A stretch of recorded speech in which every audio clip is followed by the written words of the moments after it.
Околу 1950 единки на живина се уништени во струшкото село Мороишта, откако на 27 јануари е регистриран случај на птичји грип тип H5N8.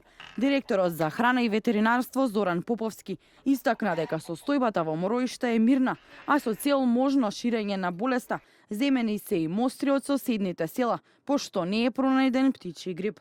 На 2 февруари се направи и комплетна дезинфекција на сите одгледувалишта за спречување на евентуално можност за ширење на вирусот на птичји грип.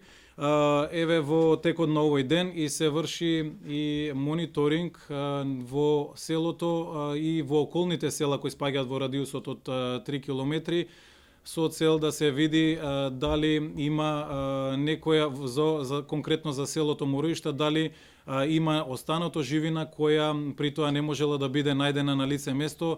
Поповски истакна дека од 28 јануари Македонија ја официјално доби одобрение за извоз на производи на живина во Европската унија и за транзит на овие производи во трети земји.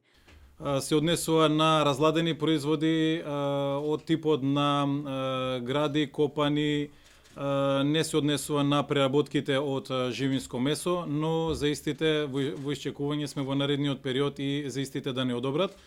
Ова се однесува за извоз во Европската унија, но исто така и за транзит на овие производи низ Европската унија во трети земји. Агенцијата за храна наскоро очекува да добие одобрение за извоз и на преработки од живинско месо.